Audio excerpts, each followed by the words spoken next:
प्रबल इच्छा चाहिए। गोपी बनने का अर्थ है भगवान को पाने की तीव्र लालसा जिसके अंदर पैदा हो जाए, समझना उसके अंदर गोपी भाव जाग गया। गोपी न नर है न नारी है, जिसके अंदर ये भाव जाग जाता है वो भगवान से भेंट करता है। तो हमारे अंदर से तीव्र इच्छा जागे और जगाने के लिए मन को मजबूत बनाए। निश्चित ही हम जब जागते हैं तो हमारा भाग्य भी जागता है। इसलिए अपने आप को चैतन्य बनाए, अपने आलस्य प्रवाह को भगाए, भगवान का ध्यान करें, गायत्री महामंत्र का उच्चारण करें। महामंत्र जितने जगमाई कहो गायत्री समनाही, ऐसे महामंत्र का उच्चारण करें जिससे हमारी बुद्धि प्रखर बने, तेज बने, श्रेष्ठ कार्यों में लगे और हम कोई निर्णय लें वो विवेक सम्मत हो। आज हम निर्णय लेने के बाद पछताते हैं, लेकिन सद्बुद्धि जाग जाए तो फिर हमारा उद्धार होता चला जाता है। आइए भाव करें, माँ दुर्गा माँ आई के दिव्य प्रांगण में हम सब बैठे हैं। भाव करें, माँ की गोद में बैठकर माँ से प्रार्थना कर रहे हैं, हे माँ हमें सद्बुद्धि प्रदान करना, अच्छी बुद्धि प्रदान करना, आपका लाड़ दुलार प्यार हमें निरंतर मिलता रहे, ऐसी माँ से हम प्रार्थना करें। गायत्री मंत्र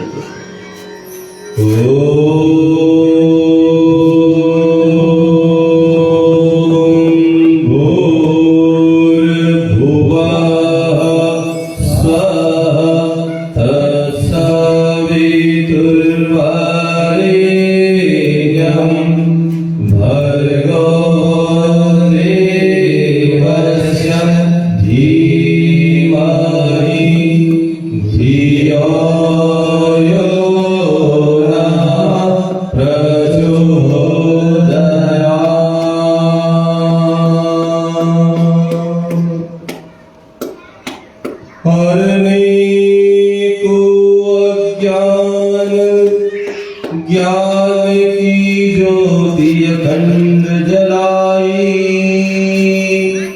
भूपर लानी स्वर्ग योजना, युग निर्माण चलाई। ज्ञान यज्ञ के जिनका ज्योति रूपेण संस्थिता, नमस्तस्यै नमस्तस्यै नमस्तस्यै नमो नमः। ओम मायातु वरदे देवी त्रयक्षरे ब्रह्मवादिनी,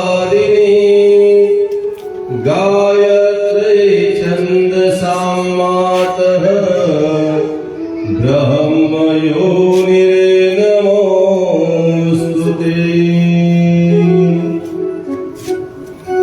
कृष्णाय वासुदेवाय देवकी नंदनाय च नंद गोप कुमाराय गोविंदाय नमो नमः। भक्त भक्ति भगवंत गुरु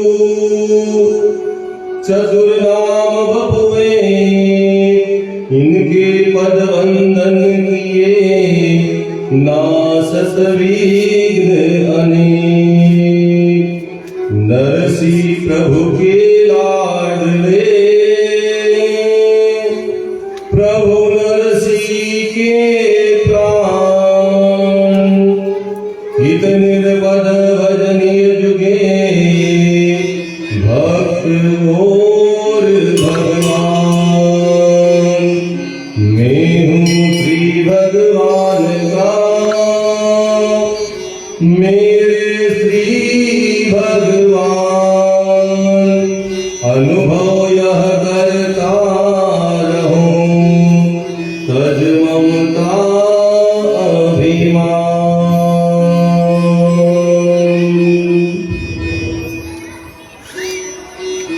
आइए थोड़ा सा कीर्तन करें, उसके बाद आज की कथा प्रारंभ करते हैं।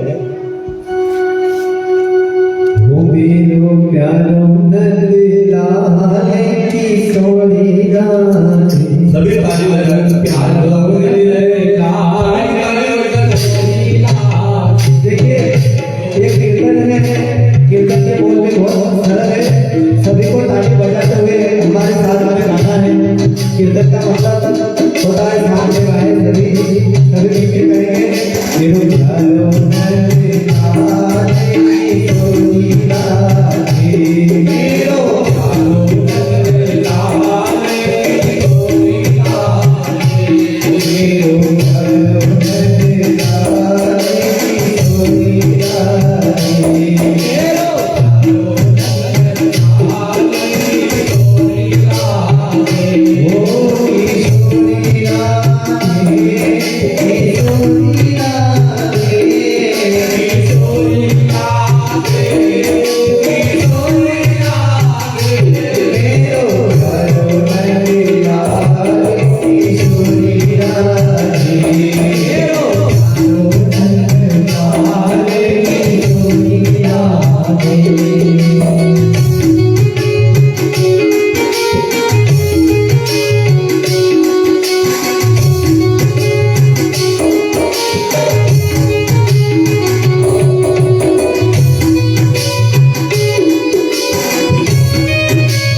अखंड ब्रह्मांड नायक भगवान के चरणों में नमन वंदन, माँ आई के चरणों में नमन वंदन, माँ गायत्री के चरणों में नमन वंदन, सदगुरुदेव माता जी के चरणों में नमन वंदन, भगवान कृष्ण के चरणों में नमन वंदन। समस्त माता शक्ति माता बहनों एवं देव तुल्य भाइयों को प्रणाम।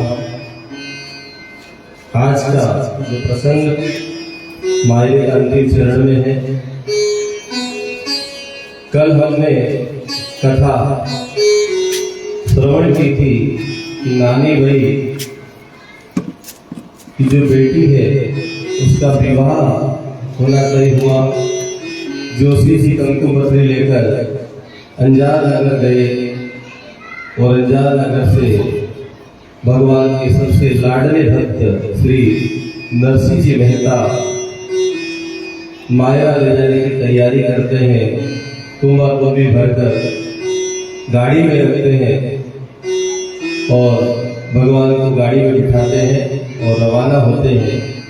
जंगल में गाड़ी टूट जाती है, भगवान को पुकारते हैं, भगवान भक्त के वश में होता है। भगवान दौड़ कर आए और गाड़ी को ठीक किया, गाड़ी को आगे बढ़ाया। भाइयों बहनों, इतिहास की बातें हम जब सुनते हैं तो मन में कहीं ना कहीं टीस पैदा होती है कि साहब इतने लोगों का भगवान ने काम किया पर हमारा क्यों नहीं हो रहा? हमारा भी होना चाहिए। जब बात कही गई तो सब पे लागू होना चाहिए। भगवान उस समय भी थे, आज भी, पर भाव नहीं। हमारे भाव पैदा, हमारा तन, हमारा मन, हमारी भावनाएं, हमारा हृदय जब निर्मल हो जाता है, पवित्र हो जाता है, हमारे जीवन का हर हिस्सा जब पवित्र होता चला जाता है, हमारे जीवन का जो आंगन है उसको जब हम बुहार लेते हैं और उसका मेल जब धो लेते हैं तो हमारा मन पवित्र, भावनाएं पवित्र, हृदय पवित्र, विचार पवित्र सब हो जाए तो भगवान दौड़े चले आते हैं। लेकिन अभी हम अपने आंगन को बुहार नहीं पा रहे और अपेक्षाएं करते हैं कि साहब भगवान आकर बैठ जाए। कल्पना कीजिए किसी माँ के गोद में छोटा सा बच्चा हो और वो बच्चा गंदगी कर दे, कौन सी माँ उसको गोद में उठाएगी? कौन सी ऐसी माँ है जो गंदे बच्चे को अपनी गोद में उठाएगी? क्या करेगी माँ? सबसे पहले उसको उठाकर ले जाएगी, उसकी सफाई करेगी और जब साफ सुथरा हो जाएगा तब उसको अपनी गोद में बिठाएगी। बस भगवान भी यही चाहते हैं। और जब हम भक्ति करने लगते हैं, कल के हमने बताया था, जैसे भक्ति शुरू की तो समस्याएं आना चालू। और ये समस्याएं है क्या? ये समस्याएं वही है, हमारे शरीर की गंदगी को भगवान धीरे धीरे किसी न किसी रूप में साफ कर रहा है।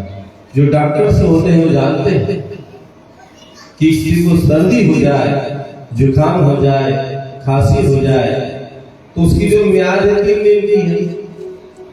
3 दिन में हमारे शरीर के अंदर जितनी भी गंदगी हो किसी न किसी माध्यम से बाहर होना चाहती है, पर हम क्या करते हैं? एलोपैथी ले लेते हैं, सर्दी को भी दबा देते हैं। और यही हम करते हैं भक्ति में भी। जैसे ही समस्या है लेकर भगवान गायत्री माता कृपा नहीं कर रही, अब क्या करें? शिव जी को पकड़ लो। थोड़े दिन शिव जी के पास गए पर वहां भी वही समस्या पैदा होगी। तो भक्ति में ये होगा, कोई सा भी भगवान हो सबसे पहले आपकी सफाई करेगा और जब सफाई हो जाएगी तो कृपा होने लगेगी, गोद में बिठा लेंगे। भाइयों बहनों, हम अपने आंगन को बुहार लें, हमारा आंगन साफ सुथरा हो जाए तो निश्चित ही भगवान दौड़े चले आएंगे। हमने आंगन नहीं बुहारा, चंचल मन को नहीं संभाला। हमने आंगन नहीं बुहारा, चंचल मन को नहीं संभाला। किसे आए भगवान, किसे आए भगवान, किसे आए भगवान, किसे आए भगवान। हमने आंगन नहीं बुहारा, आंगन नहीं बुहारा, चंचल मन को नहीं संभाला। कैसे आएंगे भगवान, कैसे आएंगे भगवान, कैसे आएंगे भगवान, कैसे आएंगे भगवान।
मन का मेल नहीं धोया कैसे आएंगे भगवान, चंचल मन को नहीं सुधारा कैसे आएंगे भगवान। भगवान का नाम लेने लगते हैं उस समय सब याद आ जाता है, कई प्रकार के विचार आते हैं, भगवान का ध्यान उस समय नहीं लगता। उस समय काम धंधा व्यापार बिजनेस नौकरी सब याद आते हैं, राम राम करते हैं लेकिन मन में काम काम काम चलता है, क्योंकि हमारे मन में हमेशा कामनाएं हैं। भगवान का नाम ले कामना रहित होकर। पर आजकल तो बिना कामना के भगवान का नाम भी कोई नहीं ले, है ना। आइए कथा को प्रसंग को आगे बढ़ाते हैं। नरसिंह मेहता जी हर एकादशी को भजन करते थे, सत्संग करते थे अलग अलग घरों में जाकर, और सत्संग में इतने मग्न हो जाते थे उनका गला सूखने लगता था। तो एक महिला उनके कीर्तन में आती थी और एक लोटा जल उनको पिलाती थी।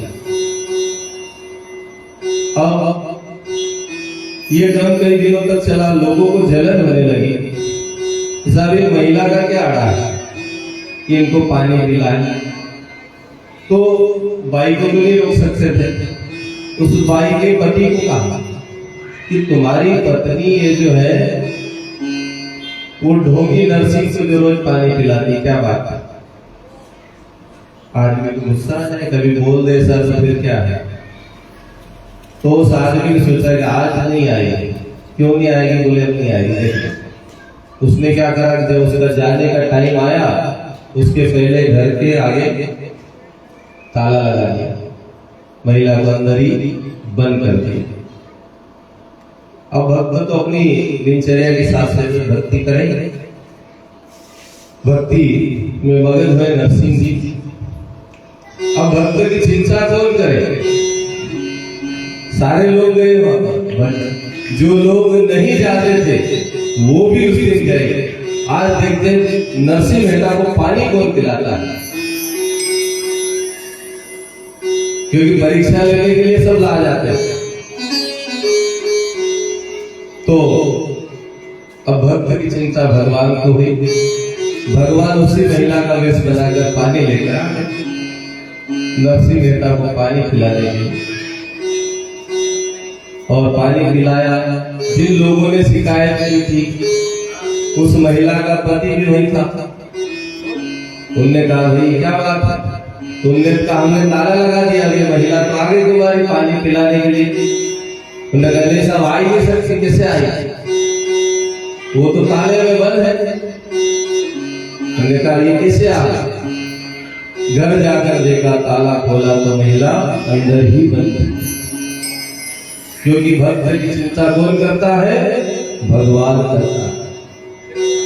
भगवान में भी इतनी श्रद्धा और आस्था हो जाए तो निश्चित ही हर भक्त का कार्य को भगवान ही करते हैं।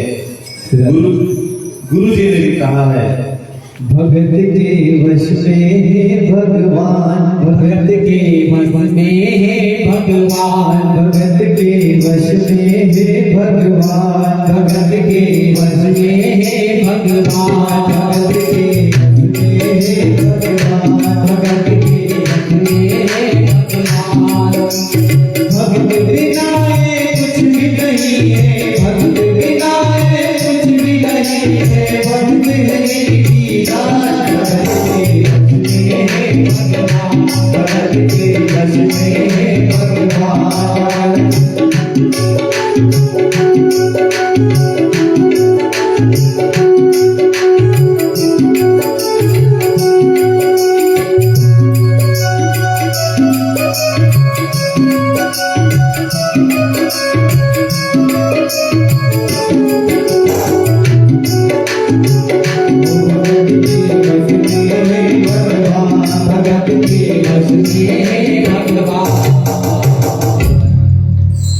भगत के वश में है भगवान।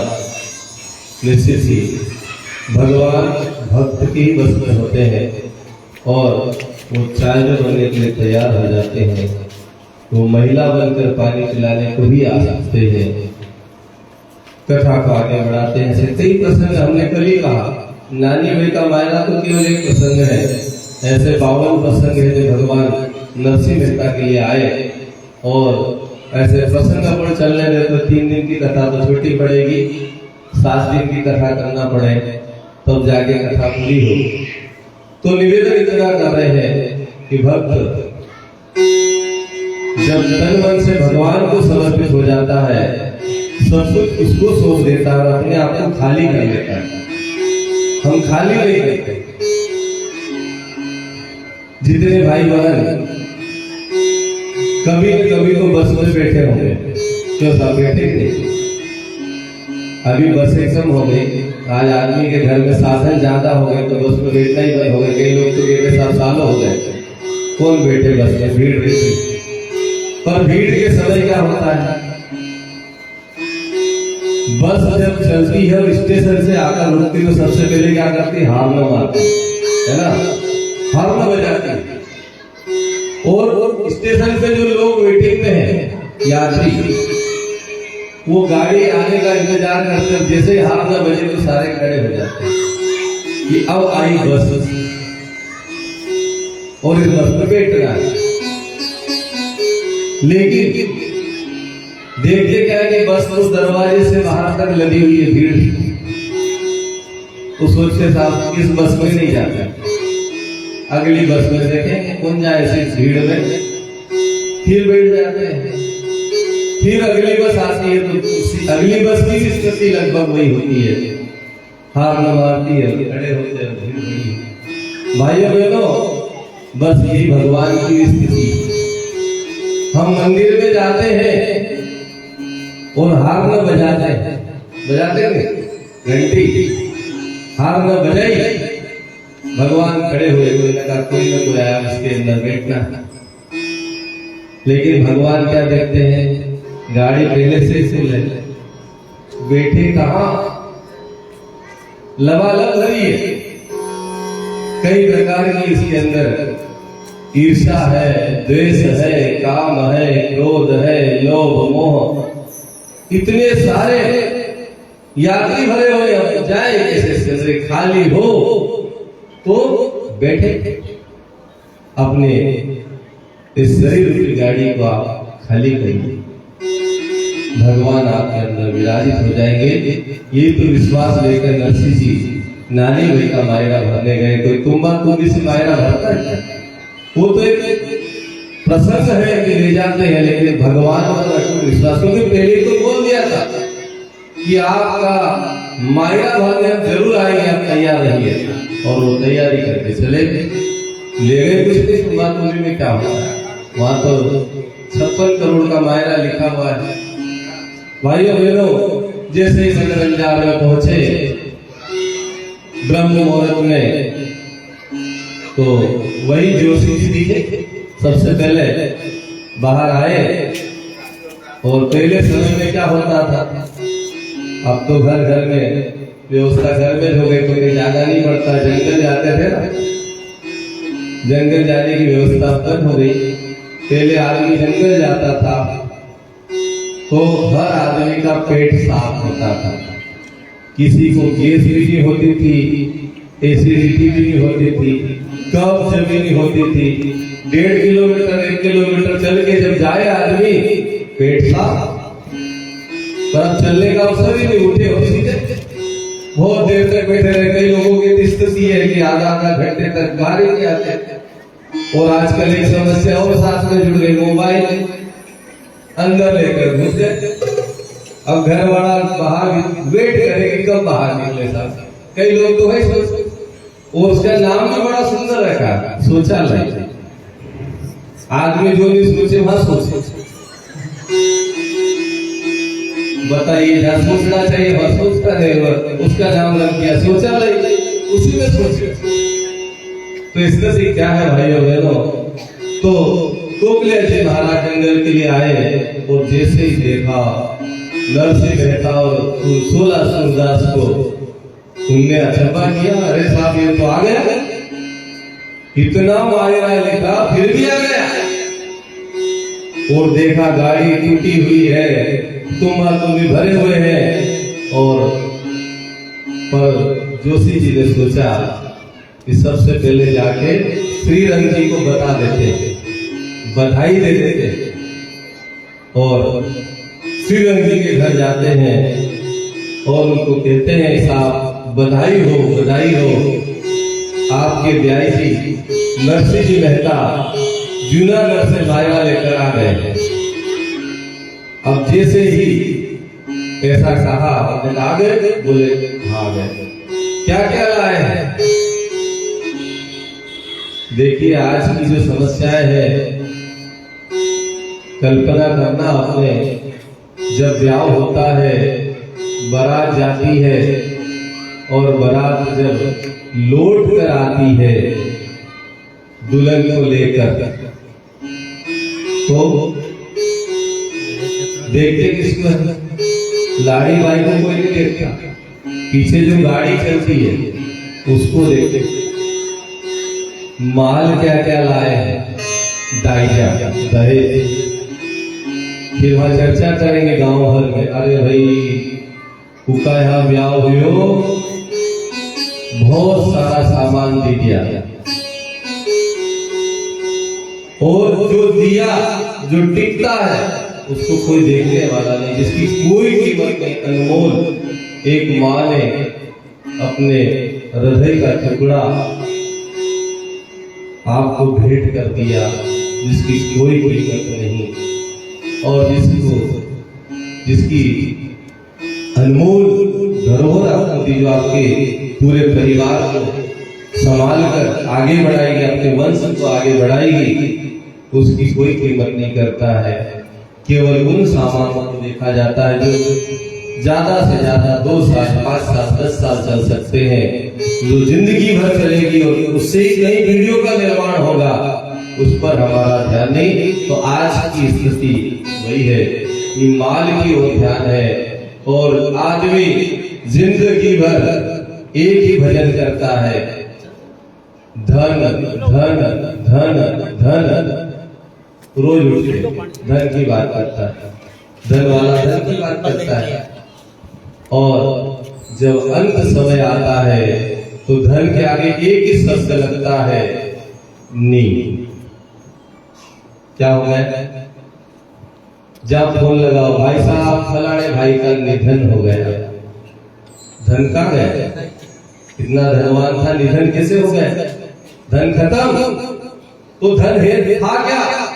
धन था व्यक्ति का व्यक्तित्व, धन था उसकी आत्मा, उसका जीवन, और जिसकी हमने कोई कद्र नहीं की। श्री रंग जी ने जोशी जी से पूछा, क्यों लाए क्या? अब जोशी जी ने सोचा कि सही बता दे, सच्चे बता दे तो बधाई नहीं मिलेगी। उधर कंकु पत्र देने गए, वहां तो कुछ नहीं मिला, रोटी भी नहीं मिली, तो पहले तो बधाई ले लो। उन्होंने कहा साहब नरसी जी जो लाए हैं, इतना लाए हैं, इतना लाए हैं कि आज तक कोई आपके घर में नहीं लाया होगा, ऐसा सामान लेकर आए। उन्होंने कहा कौन सा सामान? अब वो बताया थोड़ी, ऐसा सामान लाए जो कोई नहीं लाया। बताइए मामेरे में, मायरे में तुम्हारा तो भी लेके कौन जाएगा? कोई ले जाएगा? तो कभी नहीं आया सामान, तुम्हारा तो भी भर के लिया, और वो बताया थोड़ी। फिर श्रीधर जी ने पूछा, ये बताओ पीला कितना लाया है? पीला घोड़ा, पीला मतलब सोना, घोड़ा मतलब चांदी। उन्होंने कहा साहब घोड़ा तो कोई लाए नहीं, पर पीला पीला इतना लाए हैं कि पूछो ही मत। श्रीधर जी ने खुश होकर एक सिक्का उनको दे दिया। पहले चांदी के सिक्के चलते थे, अब जोशी जी ने सिक्का लिया। उन्होंने कहा अपना काम तो होगा, धोती में कसके मान लो। और फिर श्रीधर जी ने कहा कि अब इनको सही बात बता देना चाहिए। हर आदमी की स्थिति यही है, अपना काम निकाल लो, फिर दुनिया जाए, है ना? स्थिति ये है भाइयों बहनों, हर आदमी गरज पड़ती है तो सबको बड़ा बना देता है, और गरज निकलने पर किसी संत ने पूछा था जिंदगी की हकीकत क्या है? 3 प्रश्न थे उसमें, बड़ी लंबी कहानी है, पर अंतिम जो बात थी उसने कि गरज ही सबसे बड़ी जिंदगी की हकीकत है। गरज नहीं पड़ती आदमी जिंदगी में सबको भूल जाता है। बाप बड़ा न भैया, सबसे बड़ा रुपया, आज का तो चलन है। और वही रुपया एक दिन आदमी को खत्म कर देता है, क्योंकि उसके झूठे अहंकार को भगवान को तो पसंद ही नहीं। और यदि पसंद होता तो छोटे छोटे लोगों के साथ भगवान थोड़ी आते, बड़े लोगों के साथ इतिहास क्यों नहीं बना? एक ही कारण था, उनने अपने धन को सदकार्यों में नहीं लगाया, अपने धन को अच्छे काम में लगाए। आज नानी बड़ी तिमाही की कथा का प्रसंग चल रहा है। इस कथा में कई लोगों ने अपना तन और धन लगा दिया, और जो नहीं लगा पाए, अभी भी निवेदन है कि अंतिम समय अंतिम चरण में भी लगा दीजिए, धन्य हो जाइएगा। भक्ति रस चल रहा है, प्रभु आपके भाव को देख रहे हैं। यदि नहीं लगाएंगे तो क्या होगा? नारद जी धरती पर आए और एक आदमी का चलो स्वर्ग चलना क्या? तुमने कहा नारद जी आप आ तो गए और चलने का मन भी है, पर अभी 4 साल रुक जाओ। क्यों? थोड़े काम निपटा लो, काम पेंडिंग है बहुत सारे। कई लोगों को घर बनाना है, किसी को दुकान बनाना है, उसी में लगे हुए। वो दुकान भी यही रह जाएगी, घर भी यही रह जाएगा, पैसा भी यही रह जाएगा, साथ जाने वाला नहीं। नारद जी ने कहा ठीक है, 4 साल बाद फिर आ गया, चलो अब स्वर्ग चले। को 4 साल बाद आज पता चला आदमी गया। वो उसके लड़के को पूछा, क्यों भाई तुम्हारे पिताजी कहाँ? पिताजी तो स्वर्गवास हो गए। नारद जी ने ध्यान लगाया, ये मरा तो गया का, क्योंकि ऋषि आत्माएं भूत और भविष्य सबको देख सकती है। नारद जी ने ध्यान लगाया तो वो आदमी उसी घर में बेल बन के जन्म लिया और वहां पर काम करने लगता खेत में। नारद जी ने उसके पास जाकर कान में बोला, अब तो चलो स्वर्ग। उन्होंने कहा अभी नहीं, 4 साल बाद। क्यों? बोले ये मेरा बेटा है, मैंने यहाँ काम किया है, तो थोड़ा और कमा दो तो थोड़ा और धनवान बन जाए, पैसे वाला हो जाए। 4 साल बाद फिर नारद जी आए। कथा तो लंबी है, उसको छोटी कर रहा हूं। फिर आ गए। उन्होंने कहा देखा आगे घर में तो बेल नहीं दिखा। फिर बेटे से पूछा, क्यों साहब तुम्हारे यहाँ बेल था, कहाँ चला गया? उन्होंने कहा साहब वो तो मर गए, क्योंकि 4 साल में उसने इतनी मेहनत करी, रात दिन एक कर दिया, उसको धनवान बना दिया। फिर नारद जी ने ध्यान किया कि ये कहाँ जन्म लेता है। पुनर्जन्म में ध्रुव सत्य आप पढ़ता है, गुरुदेव की पुस्तक है। साहित्य पढ़ने से व्यक्ति का ज्ञान जागृत होता है, और परम पूज्य गुरुदेव पंडित श्री राम शर्मा जी आचार्य ने 3200 पुस्तकें लिखी है। हर विषय पर, हर सब्जेक्ट पर आप पढ़िए। आप YouTube चलाते हो, उस पर सर्च करिए AWTP, और उसमें बहुत सारा साहित्य डाल दिया गया है। गायत्री परिवार का लिटरेचर आप पढ़िए, ज्ञान जागृत होगा। क्योंकि आज जिस हिसाब से धर्म चल रहा है, समाज को दिशाहीन कर दिया। भजन भक्ति में लगा तो दिया, लेकिन उसका डायरेक्शन गलत दिशा में जा रहा है। आदमी भ्रमित हो रहा है, आज ये सूत्र कल वो सूत्र, धीरे धीरे आदमी धर्म से दूर हो जाएगा और धर्म विकृत होता चला जाएगा। भाइयों बहनों, सत्य जीवन में जब आता है तो व्यक्ति के जीवन स्तर को ऊंचा उठाता है। भक्ति रस भी जब आती है तो जीवन के स्तर को ऊंचा उठाती है और हमारा जीवन स्तर सही दिशा में उठे। तो नारद जी ने ध्यान लगाया, वही आत्मा उसी घर में, घर के आंगने में दरवाजे पर कुत्ता बनकर बैठी। नारद जी ने उससे पूछा कि भाई अब तो और पतन हो गया, मनुष्य से बेल बन गया, बेल से कुत्ता बन गया, अब तो चल। उन्होंने कहा अभी नहीं, 4 साल बाद। बोले क्यों? अरे बोले धन बहुत हो गया, अब रखवाड़ी कौन करे?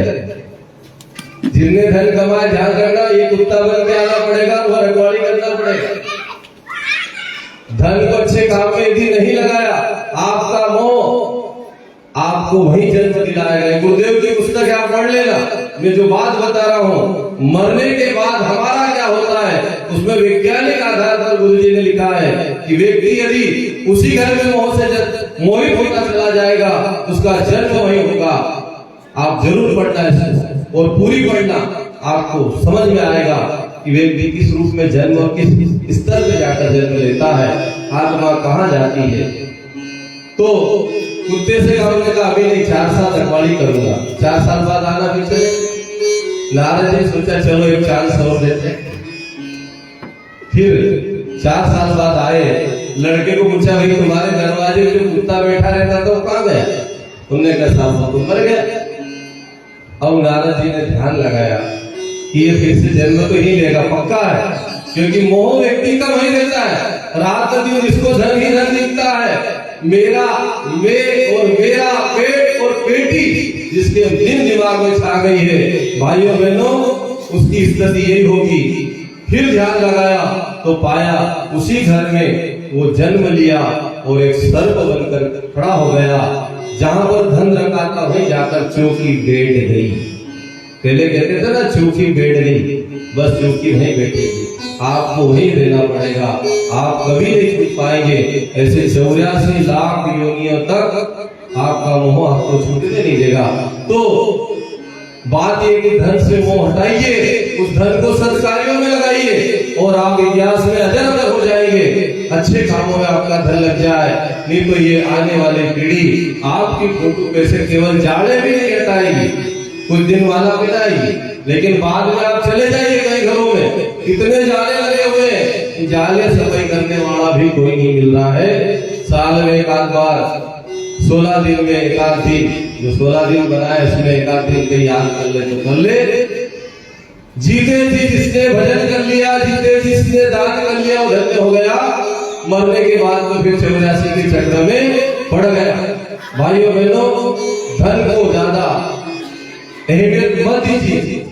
ये धन हमें एक केशियर की तरफ मिला हुआ है कि बैंक में रोज पैसा आता जाता रहता, लेकिन उस केशियर का उसमें कोई अधिकार नहीं होता।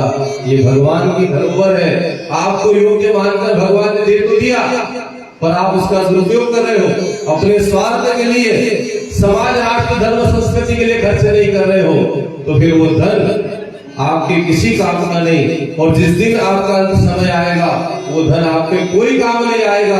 कोरोना काल ने सिद्ध कर दिया, वो धन पड़ा रहा तिजोरी में और वहां पर हाथ लगाने वाला भी कोई नहीं मिला। भाइयों बहनों, धन को ज्यादा महत्व मत दीजिए। श्रीरंग जी ने पूछा तो उन्हें हकीकत बता दी कि साहब वो तो 16 सूर्या लेकर आए, टुटेली गाड़ी में आया और धन में तो कुछ लाया नहीं है, कुमड़ा कुमड़ी भर के आ गया है।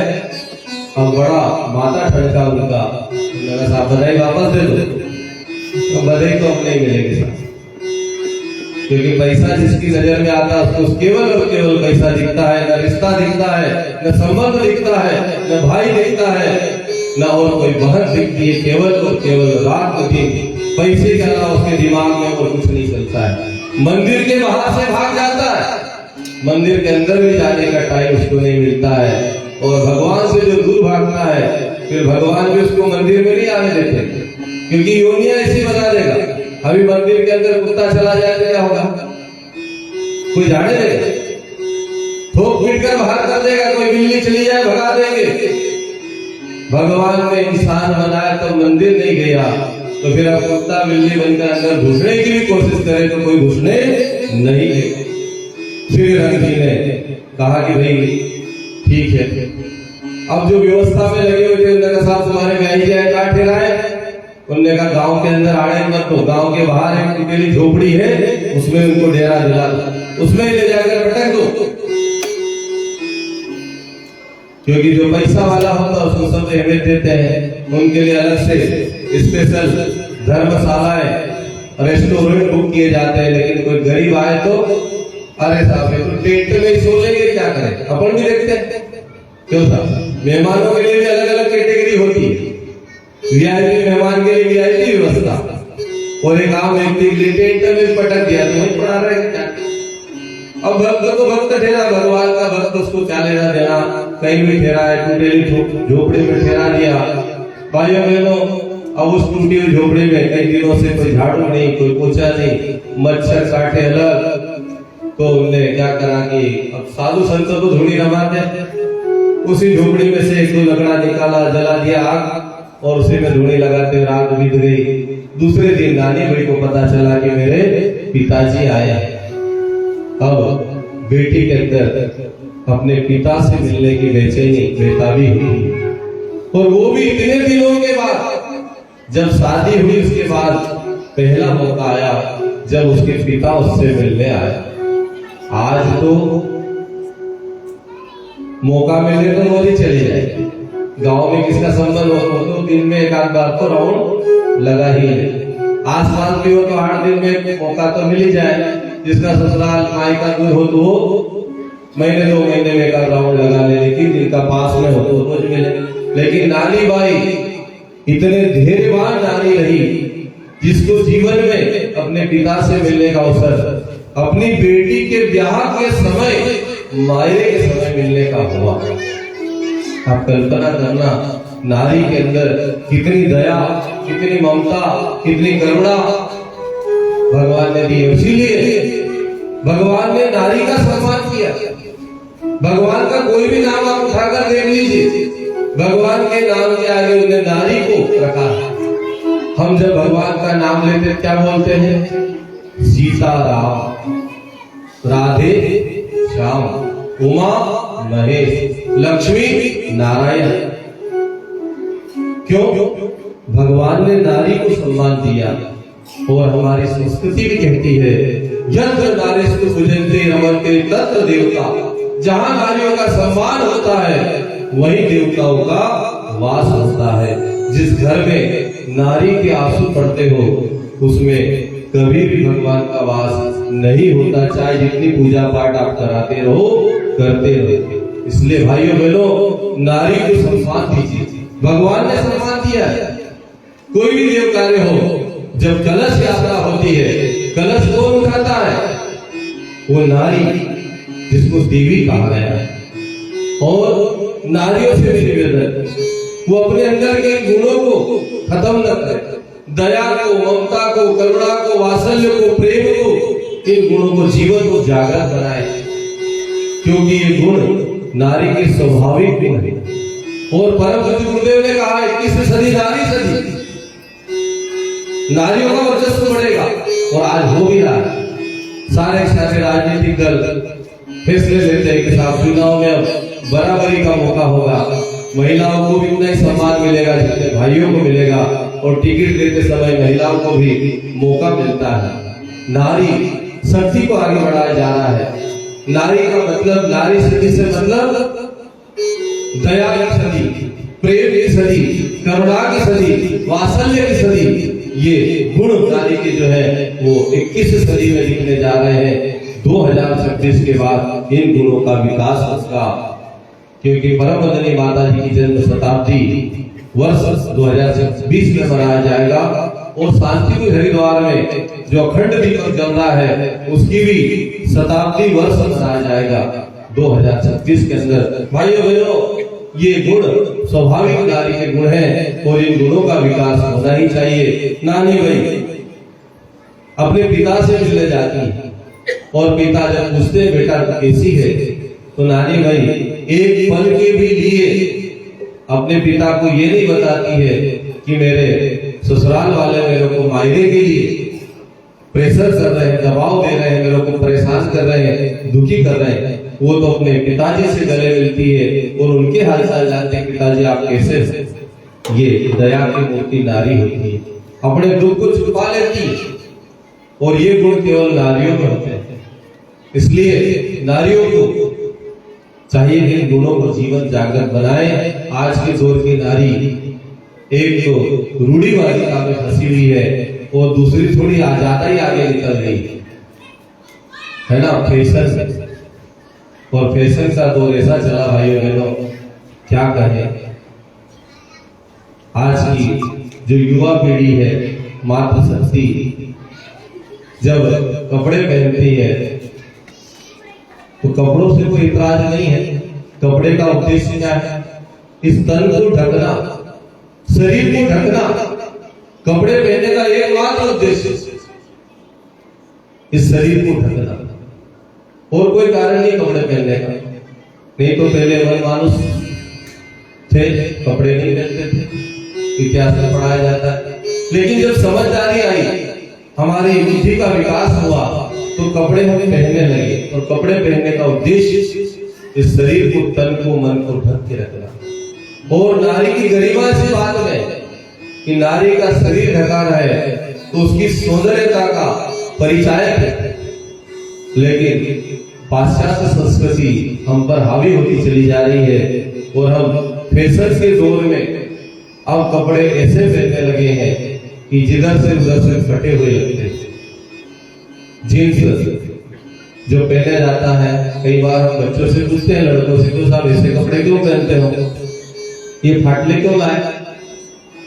पहले के हमारे भाई जो पढ़ते थे और भी लोग जिनने पैंट पहनना चालू किया तो पहले पैंट फट जाता था तो बड़ा दुख होता था।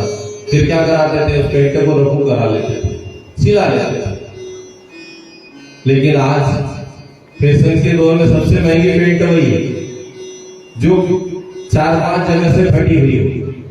पूछते क्यों फटली पैंट क्यों लाया? उन्होंने कहा साहब फटली नहीं, बहुत महंगी है। और भाइयों बहनों, ऐसे कपड़े हमारी संस्कृति से हमें दूर ले जा रहे हैं। हम अपने आप को पाश्चात्य दिखाने लगते हैं, आधुनिक दिखाने लगते हैं। लेकिन आधुनिकता केवल कपड़ों से नहीं होती है, व्यक्ति के विचार, व्यक्ति के अंदर के जीवन स्तर को दिखाता है। स्वामी विवेकानंद जब शिकागो गए थे, पगड़ी बांधकर गए थे, सन्यासी का वेश था और 10 दिन तक भूखे प्यासे रहते हुए धर्म संसद में जब उनको 10 मिनट का समय मिला तो उन्होंने जब संस्कृति के बारे में बोलना शुरू किया, भाइयों बहनों, भारतीय संस्कृति का जो झंडा है स्वामी विवेकानंद जी ने गाड़ा था। और जब वो बोलने लगे तो 10 मिनट का समय दिया था, लेकिन उसी धर्म संसद में उनको लोगों ने कहा वंस मोर और बोलिए, और वो बोलते चले गए। और उन्हीं विवेकानंद जी की जयंती 12 जनवरी को आ रही है, युवा दिवस के रूप में मनाई जाती है पूरे देश में, गायत्री परिवार के द्वारा भी। तो आप सबसे निवेदन है कि हमारी संस्कृति की पहचान विवेकानंद होना चाहिए, हमारे आइकॉन विवेकानंद होना चाहिए। महिलाओं के लिए जो बेटियां के लिए आइकॉन रानी लक्ष्मीबाई होना चाहिए, जिन्हें कम उम्र के अंदर अंग्रेजों के छक्के छुड़ा दिए थे। और सुभद्रा कुमारी चौहान ने लिखा था, खूब लड़ी मर्दानी वो तो झांसी वाली रानी थी। तो ऐसी नारियों का हमें आइकॉन बनाना चाहिए। लेकिन आजकल टीवी और मोबाइल देखकर हमारे आइकॉन को होते हैं। तो नानी भाई अपने पिता के गले मिलती है, सारी बात होती है और मिलकर वो चली जाती है। उनने यही कहा कि पिताजी आप क्यों आए? कुछ नहीं लाए तो कोई जरूरत नहीं थी आने की, हमने तो लिखा भी था आपको। तो उन्होंने कहा बेटा चिंता मत कर, हमारा जो सृजनहार है भगवान वो मायगा भरेगा, तू चिंता मत कर। अब जैसे ही नानी बाई अपने घर को जाती है तो घर में उनकी जो सासू है, उनकी ननद है, वो रार करती है और उनको ताने मारती है कि आप दौड़ो भाई दौड़ो, ये बहुत सारा उनके पिताजी ने मायरा लाए, सामान उतारो, है ना। आइए हमारे भाई जो बात होती सास ननद में, उसको एक गौरवे के रूप में प्रस्तुत कर रहे हैं। आप सभी बहनों से निवेदन है, भाइयों से निवेदन है कि गरबे का आनंद भी लें। सुने निमाड़ी भजन। आइए निमाड़ क्षेत्र में बैठे हैं, निमाड़ी भजन बड़ा ही सुंदर सा भजन गरबा नदी पर सभी माता बहनों से निवेदन, ठंड का मौसम है, ठंड भगा लीजिए। नानी बाई की सास और ननद आपस में बात करते और कहते हैं क्या, हो नानी बाई की सास ननद बात न करे, देखा भला जाए लोगों को मेरे भले।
गई सब मन पाए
नारी भाई जब पहुंचती है तो उनकी सासू कहती है कि भाई ये उनके सिर से भार उतारो, और उनका जो देवर होता है नारायण, वो कहता है भाई ये बहुत सारे बुक्चा लाई है, मतलब पेटी अटैची लाई है, वो उतार। तो नारी भाई कहती है कि यदि मेरे बाबा जी के पास बुक्चा होता तो तेरे कपड़े में क्यों उतारते। और ससुरा जी जाकर उनसे गले मिलते, बाएं फैलाकर गले मिलते, लेकिन कैसा भी हो सासू जी, हमारा बाबा जी आया तो सही, आप चाहे जैसे रिश करो, लेकिन मैं अपने बाबा के लिए ये प्रार्थना करूंगी वो जीवता रहे।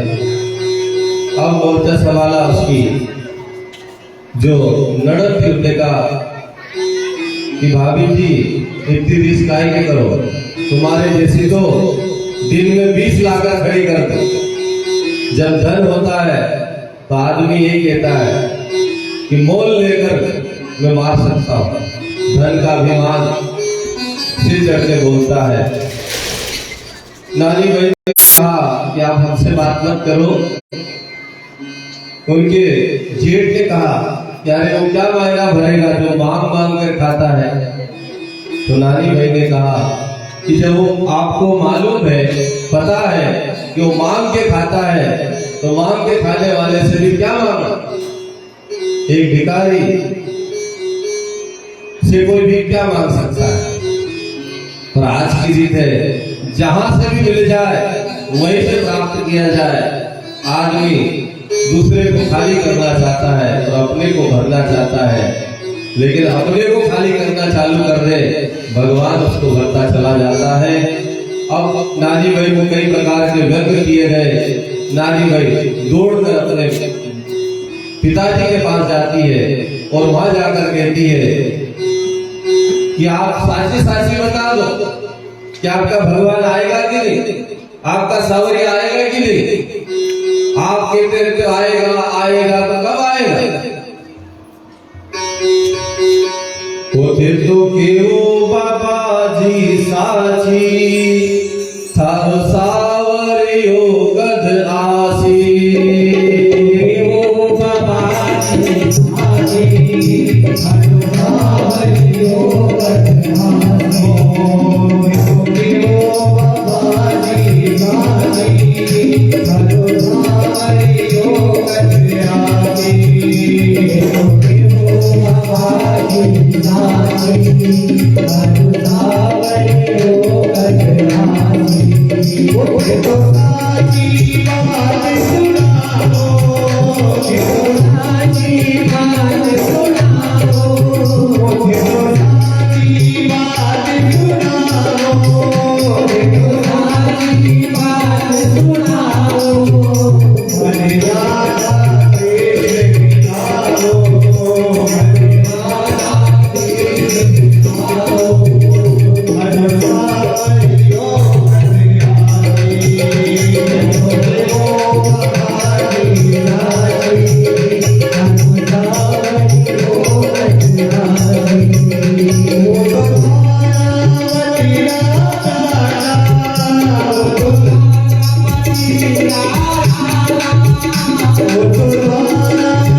कि बाबा जी आप साची बात बता दो, तुम्हारा सावरिया कब आएगा, कब आएगा भरेगा?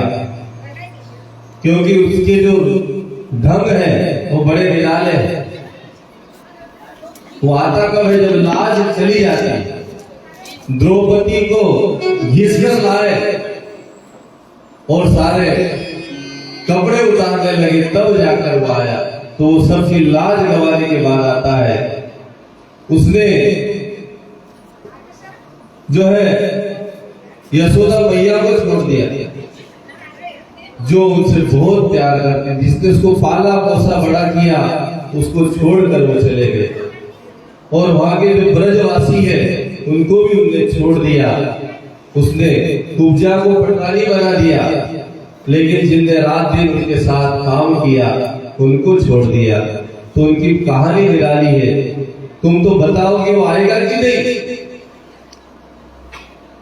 तब नरसिंह जी कहते हैं, हो भाई आसी आसी आसी, भाई आसी आसी आसी, घड़ी घड़ी भरोसे आसी, भाई आसी आसी आसी, घड़ी घड़ी भरोसे आसी।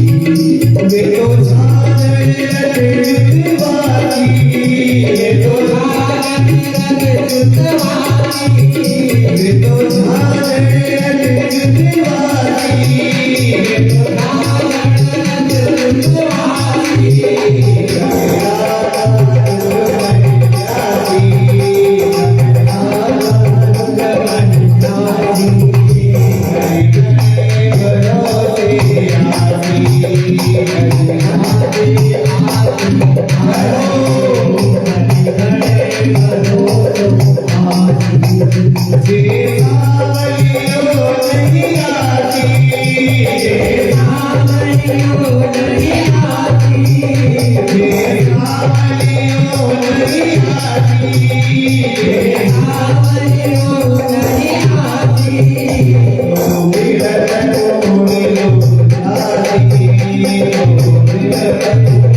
नरसिंह जी कहते हैं, भाई आसी आसी आसी नरसिंह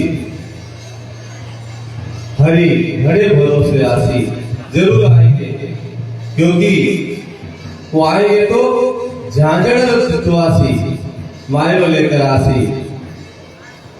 अभी रुक जाइए भाई, अभी तो एक कागज और आड़े दो तब भगवान आएंगे।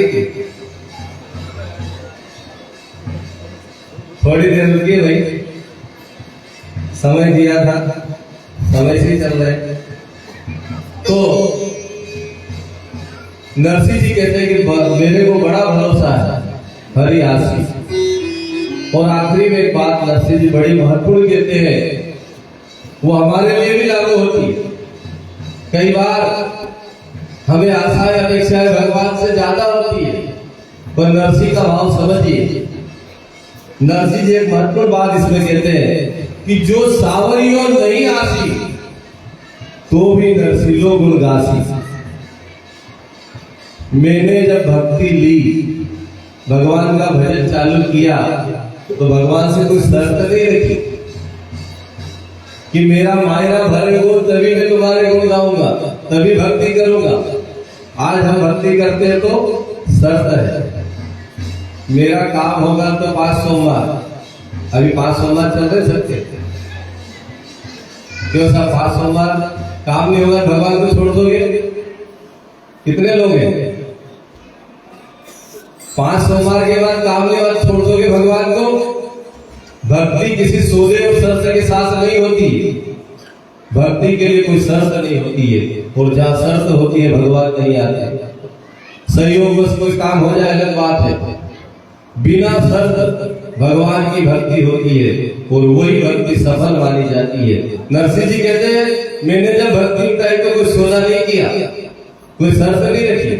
हम शर्त रखते हैं 5 करियर चढ़ाऊंगा, नौकरी लग जाना, तो 5 चढ़ाएगा, कब चढ़ाएगा? नौकरी लगेगी तब।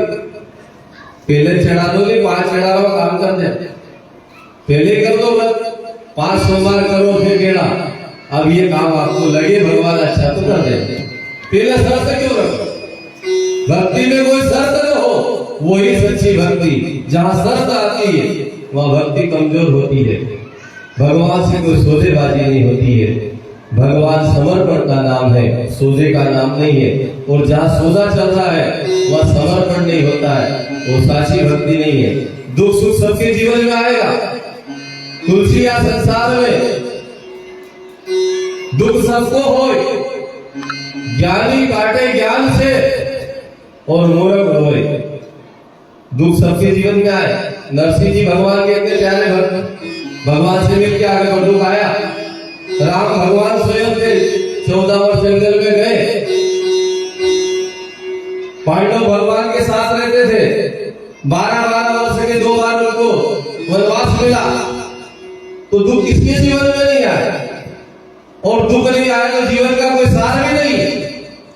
भगवान जब जाने लगे युद्ध समाप्त होने के बाद, तब कुंती माता ने कहा, प्रभु कुछ देना चाहते हो तो मेरे को दुख देना, दुख आएगा तभी तो सुमिरन होगा।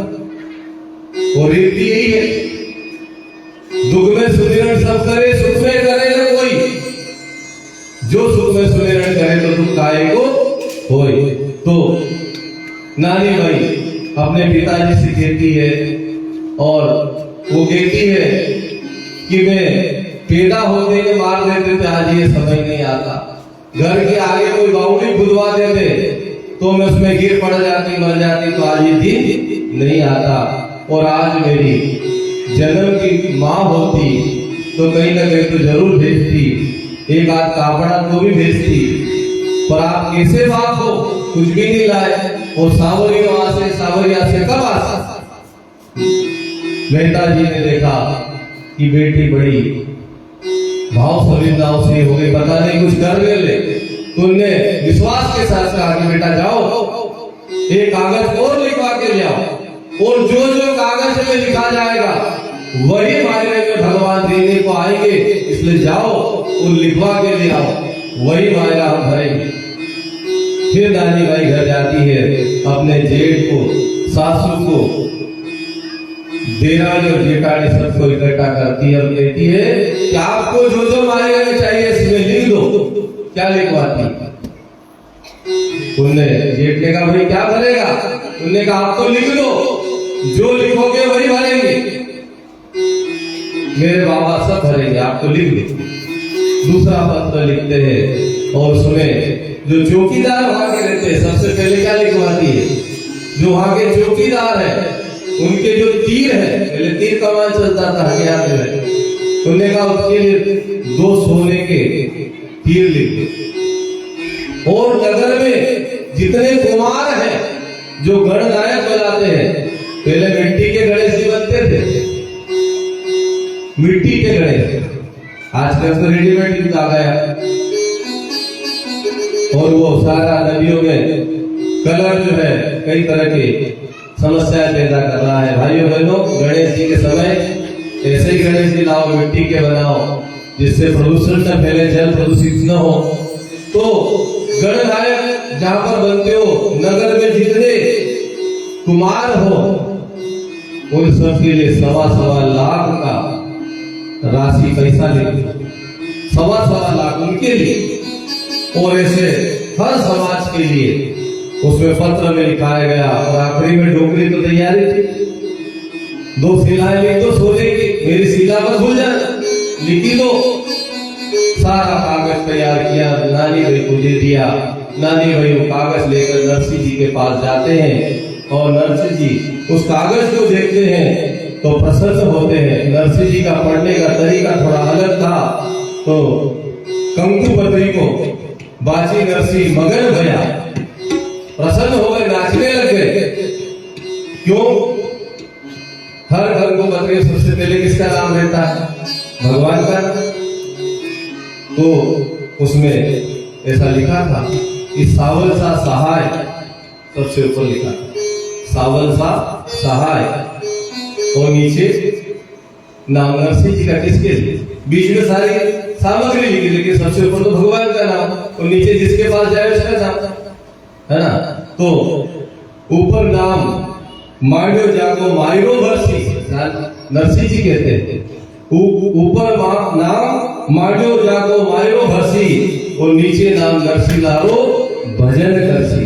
नरसिंह जी मगन हो गए, भजन करने लगे, और अपनी बेटी नानी भाई को, बेटा तुझा धावरियो जरूर आसी और मायरो भरसी। आइए भगवान को नरसिंह जी पुकार लगाते हैं कि सावरिया कहाँ देर हो गई, कहाँ देर कर रहे हो? जितनी देर करोगे उतने कागज बढ़ते चले जाएंगे, मायरा बढ़ता चला जाएगा, अब देर मत करो। आइए पहले भगवान को पुकार करते हैं, और उधर से फिर भगवान मायरा लेकर आएंगे। एक भजन, उसके बाद मायरा लेकर आएंगे।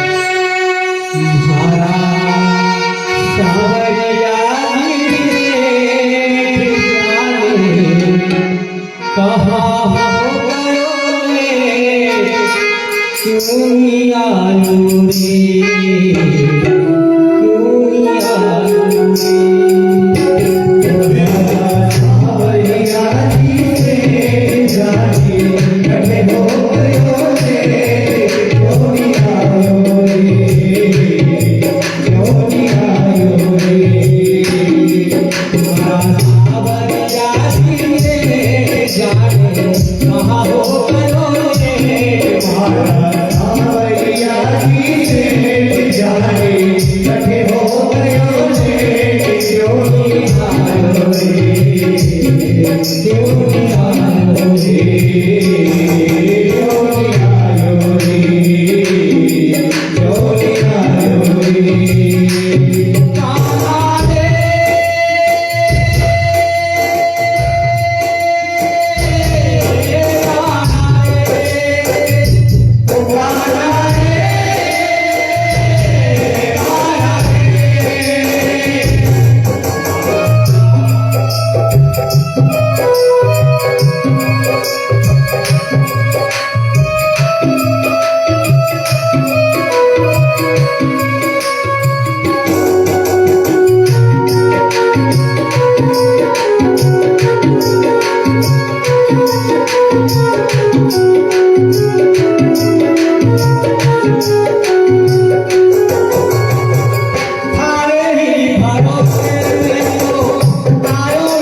क्यों नहीं आयो रे क्यों नहीं आयो रे क्यों नहीं आयो रे काला रे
सावरिया पुकार करी और सावरिया आधी रात में जाग गए, क्योंकि भक्त की पुकार भगवान जरूर सुनता है।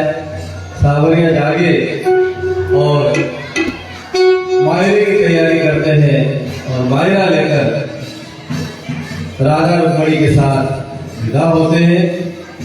मायरा आ रहा, जब तक आगे का प्रसंग सुन ले, जब तक भगवान मायरा लेकर आए यहाँ तक, उधर का भी उत्सव चले।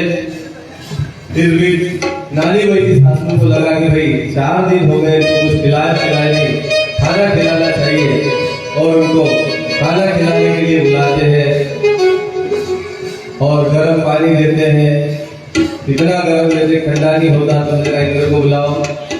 भगवान इंद्र को आने में देने लगी। इतनी बारिश हुई कि वहां पर झड़ी लग गई और आंगने में नानी भाई जो नरक थी वो बेटियां डूब कर मर गई। नरसिंह जी से प्रार्थना की, पानी बंद हुआ और उन बच्चियों को नरसिंह मेहता ने भगवान की करुणा से उनको जिंदा किया और पूरे नगर में अब वो भगवान की भक्ति का रस फैलाते हैं।